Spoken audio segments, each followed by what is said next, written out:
Assalamualaikum warahmatullahi wabarakatuh teman-teman. Ketemu lagi dengan saya Dia Ivanovic. Dan sudah 4 hari saya nggak berjumpa dengan teman-teman dan menyapa teman-teman semua. Alhamdulillah hari ini saya boleh menyapa teman-teman lagi. Untuk video kali ini teman-teman, saya ingin menayangkan kembali video atau berita yang sedang viral dan masih hangat-hangatnya dibicarakan, yaitu tentang pasien atau pesakit dari Indonesia yang berobat di rumah sakit Malaysia. Nah, bagaimana video selengkapnya? Boleh kita simak bersama-sama dan langsung saja kita saksikan ya teman-teman. Malpraktek rumah sakit dari Malaysia. Benar. Dipotong ususnya sampai 30 cm. Benar. Jadi sebenarnya berawal dari kandungan, Dok. Tidak ada hubungan sama usus. Oh, ususnya diangkat Iya. 30 cm. Selain itu apa lagi? Kandungan saya robek. Kandungannya robek. Iya. Katanya sampai sekarang Iya, pasang stoma. Masih pasang stoma. Sudah diperbaiki di Jakarta tahun lalu. Dan itu rumah sakit Yang di sini yang untuk perbaikinya. yang potong ususnya maksudnya. Potong ususnya di Malaysia, di Kuala Lumpur. Bagian yang sekarang terjadi apa aja sih?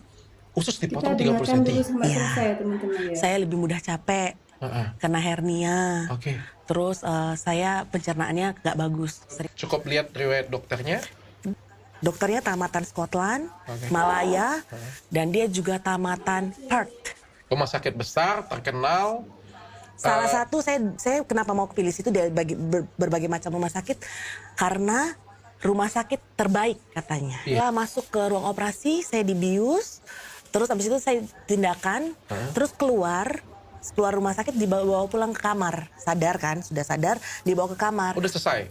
Begitu bius hilang, saya kesakitan luar biasa. Tapi saya diabaikan kesakitan saya itu. Jadi saya berteriak, dok sakit, ini lebih sakit dari sesar, ini sangat sakit dok. Dok, saya sudah melakukan tindakan di mana-mana, ini sakit, luar biasa sakit. Jawabannya apa? Manja. Di sana itu saya tidak disentuh pakai stetoskop. Jadi dia hanya berdiri dari agak ada jarak mungkin segini, dia hanya kayak, ayo go, walk, jalan, jangan manja kamu. Terus saya belum buang angin dok, saya kan masih awam nggak ngerti. Saya belum buang angin, dipaksa minum air. Terus saya dipaksa makan karena saya tidak bisa makan karena kesakitan yang luar biasa. Suami saya disuruh beli jus yang ada jahenya. Belilah deh jus yang ada jahenya. Disuruh beli peppermint tea. Terakhir disuruh apa dok? Makan permen karet. Punya permen karet. Selama 3 hari diabaikan, setiap hari saya berteriak sakit. Sampai dia harus pulang karena jam besuk berakhir. Saya cuma dikasih obat tahan sakit. Dan saya tidak buang angin, dia tidak ada inisiatif untuk melakukan apapun. Sampai di hari ketiga perut saya mengeras, sangat keras. Kenapa saya bilang ini malpraktek? Saya diabaikan dan saya belum buang angin, dipaksa makan. Berarti usus kamu masih paralitik sampai hari itu? Iya. Harus laparotomi segera, Mbak. Iya, tapi dia nggak bilang. Saya dibawa masuk ke ruang operasi, saya nggak tahu apa yang terjadi karena saya sudah kesakitan. Saya sudah tidak ingat apapun, saya ingat rasa sakit itu. Ternyata dia membedah perut saya tanpa surat persetujuan, tanda tangan surat persetujuan. Iya, bedah dari atas ke bawah. Dan saya nggak tahu. Kalian nggak ada persetujuan? Nggak ada. Tidak dikasih tahu juga? Tidak. Apa yang terjadi? Tidak. Nggak dikasih tahu bahwa ini terjadi peritonitis? Mungkin akibat efek samping dari tindakan yang sebelumnya? Tidak ada. Tidak ada? Hanya angin. Saya koma 4 hari. 3 hari, 4 hari keempat saya bangun. Nah, itu adalah penggalan videonya ya teman-teman. Dan untuk video lebih lengkapnya, teman-teman boleh kunjungi YouTube dari Dr. Richard Lee. Karena di situ videonya panjang sekali teman-teman, kurang lebihnya 1 jam gitu. Kalau kita dengar cerita dari pasien tersebut, itu sangat-sangat ngeri ya teman-teman ya. Apa yang diceritakan oleh beliau itu di luar nalar gitu. Kalau misal teman-teman ada yang pernah masuk rumah sakit dan melakukan operasi, pasti teman-teman berpikir kalau hal itu tidak mungkin terjadi gitu. Apalagi itu terjadi di rumah sakit besar dan rumah sakitnya itu sangat terkenal gitu teman-teman ya. Karena viralnya berita ini itu mengundang banyak pro dan kontra, dan tidak sedikit pernyataan-pernyataan itu muncul dari orang-orang yang pernah melakukan operasi ya. Nah, salah satunya adalah pernyataan dari warga Indonesia sendiri yang pernah melakukan operasi di Malaysia. Nah, bagaimana pernyataan dari warga Indonesia yang ada ini ada di Malaysia ya beliau pernah melakukan operasi di Malaysia dan beliau itu mengatakan seperti ini. Kadang-kadang aku aneh tengok orang-orang Indonesia, apalagi influencer di Indonesia suka buat podcast ya. Kok kalau merasa kok dijadikan korban malpraktek di sebuah hospital itu ya, seharusnya kok ambil tindakan hukum ya. Sewaktu kau di Malaysia, kau rasa kau jadi korban, kau cepat laporkan ke polisi, ke polis pihak berwajib di Malaysia. Bukan buat podcast ya, dengan bercerita kau jadi korban. Aduh, aku yang pernah melakukan operasi kecil di Malaysia di satu rumah sakit kerajaan ya, dan aku mendapatkan pelayanan yang sangat baik. Di situ ada beberapa dokter ya yang mengatakan tangan kamu harus dioperasi katanya, dan dia minta persetujuan kita.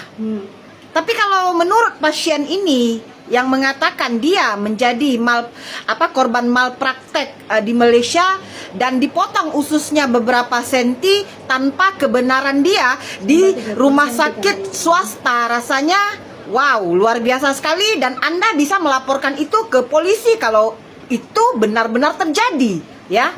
Kalau ini nggak terjadi, berarti Anda bisa disaman fitnah sebab telah menyebarkan fitnah ya. Jadi kalau Anda merasa jadi korban malpraktek, Anda laporkan ke polisi. Itu yang terbaik. Ya. Nah, itu tadi adalah video dari Kak Jantung Pisang. Beliau tuh pernah melakukan operasi di jari tangannya ya. Dan beliau mengatakan bahwa itu tetap ada persetujuan dari pasien gitu. Kan nggak mungkin kita akan melakukan operasi, tiba-tiba saja kita langsung dibawa ke ruang operasi dan dilakukan tindakan ya. Dan yang dikatakan oleh Kak Jantung Pisang ini juga benar teman-teman ya. Apabila kita merasa itu adalah tindakan malpraktek, seharusnya kita itu melaporkannya ke pihak yang berwajib ya. Tapi kita nggak tahu ya teman-teman, sebenarnya beliau itu waktu masih di Malaysia sudah melaporkan tindakan dokter tersebut ke hukum, ke pihak yang berwajib atau belum. Kita baru tahu akhir-akhir ini saja karena beliau itu masuk ke podcast dan beliau menceritakan semua yang terjadi ketika beliau berobat di rumah sakit yang ada di Malaysia. Beliau bilang bahwa itu adalah rumah sakit swasta. Dan pernyataan dari beliau pun ditanggapi oleh salah seorang warga yang ada di Malaysia, warga Malaysia sendiri. Nah, beginilah tanggapannya teman-teman. Saudara, saya seru pihak Kementerian Kesihatan, Kementerian Dalam Negeri cakna dengan apa saya katakan ni. Tadi, saya baru tonton audio siar Indonesia. Tetamu dia cerita, waktu dia dapatkan rawatan di hospital Malaysia, kalau benar benda ni berlaku, kita tumpang simpati.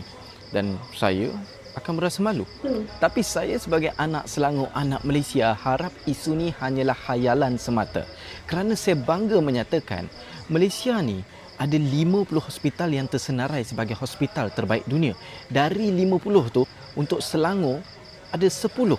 Saya bukan nak bangga dengan angka, tapi saya nak bangga hospital kita tu boleh tersenarai sebab kita ada doktor yang bijaksana, jururawat yang berjaga ketika dunia lena, pemandu ambulan yang memecut kerana nyawa, semua pegawai perubatan yang kerjanya tidak dipuja tapi tetap setia, walau luka tetap menjaga nyawa rakyat Malaysia walaupun nyawa yang datang dari luar negara. Sampai Malaysia ni kan ada hospital yang ada pejabat khusus khas untuk pesakit Indonesia.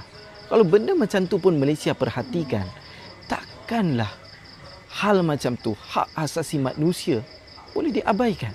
Sejujurnya, saya tak boleh terima. Tak boleh terima akal logiknya. Saya pergi klinik, bayar RM1 pun doktor berusaha terangkan. Nak cucuk ni, nak cucuk. Saya cucuk ya, saya cucuk. Mau 5 kali tanya, baru doktor cucuk. Ini bukti sistem kita sangat kukuh. Pesakit dijaga sampai sembuh. Di Malaysia, di Kuala Lumpur. Jadi tolonglah pihak berkaitan mulakan siasatan. Semua pihak yang ada gambling tenaga segera. Sebab dakwaan ni dibuat di adusia yang terkenal di Indonesia. Jadi melibatkan maruah negara kita, melibatkan kepercayaan rakyat pada institusi perubatan kita. Bertindak demi maruah. Jangan dah terantuk baru terengadah. Renung pribadi, cermin diri. Begitulah Saya pun setuju dengan apa yang dikatakan oleh abang ini ya. Memang sulit diterima oleh akal ya, dikatakan oleh pesakit tersebut. Karena betul kan, kita mau disuntik saja, dicucuk jarum, itu dokter pasti akan tanya, mau nggak suntik gitu. Kalau memang pasien merasa tidak mau, juga tidak akan dilakukan kan teman-teman. Karena berita ini sudah viral ya teman-teman, dan itu akan membawa nama baik institusi kedokteran dan juga rumah sakit yang ada di Malaysia. Baiknya segera ambil tindakan untuk kedua belah pihak nih untuk dipertemukan supaya mendapat titik terang gitu. Lepas dari apapun itu teman-teman, kita boleh berdoa semoga pesakit pasien tersebut ya itu segera sehat dan pulih kembali. Kita pun tidak tahu apa yang dikatakan beliau itu benar atau tidak, karena yang tahu hanyalah beliau, keluarga beliau, dokter, perawat, dan juga rumah sakit yang bersangkutan. Hanya mendengar dari satu pihak kan ini teman-teman, karena pihak dari rumah sakit belum memberikan pernyataan secara resmi. Nah, apapun itu, semoga ada jalan yang terbaik untuk keduanya ya teman-teman, agar itu tidak menjadi fitnah gitu. Nah, mungkin informasi yang boleh saya sampaikan cukup sekian teman-teman. Apabila ada salah kata saya dari awal sampai akhir, saya mohon maaf sebesar-besarnya. Kita berjumpa lagi di next video. Assalamualaikum warahmatullahi wabarakatuh. Bye bye.